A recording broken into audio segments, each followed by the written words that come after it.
بسم اللہ الرحمن الرحیم نحمده ونصلی علی رسولہ الکریم اما بعد۔ حاجی یا مجاہد کے گھر کی خبرگیری کرنا۔ حج اور جہاد بڑی عظیم عبادتیں ہیں،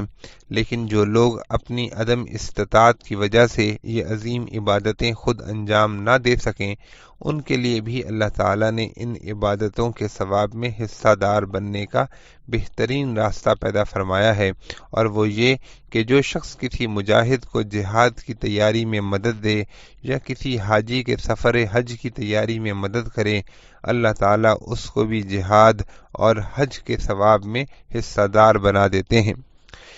اسی طرح اگر کوئی شخص جہاد یا حج پر گیا ہو تو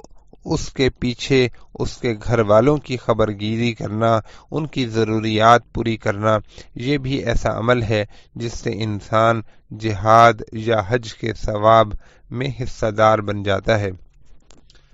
حضرت زید بن خالد رضی اللہ تعالی عنہ روایت کرتے ہیں کہ حضرت صلی اللہ علیہ وسلم نے ارشاد فرمایا کہ جو شخص کسی مجاہد کو جہاد کے لیے تیار کرے یا کسی حاجی کو حج کے لیے تیار کرے، یعنی اس کے اسباب فراہم کرنے میں مدد دے یا اس کے پیچھے اس کے گھر کی دیکھ بھال کرے یا کسی روزہ دار کو افطار کرائے،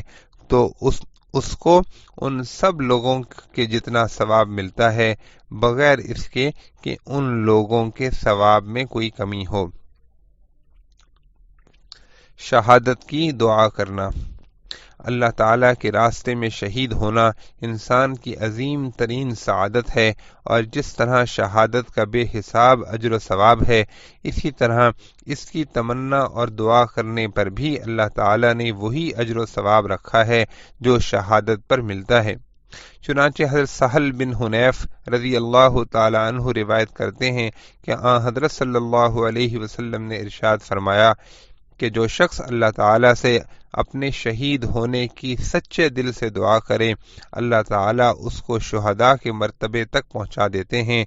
خواہ وہ شخص اپنے بستر پر ہی مرا ہو۔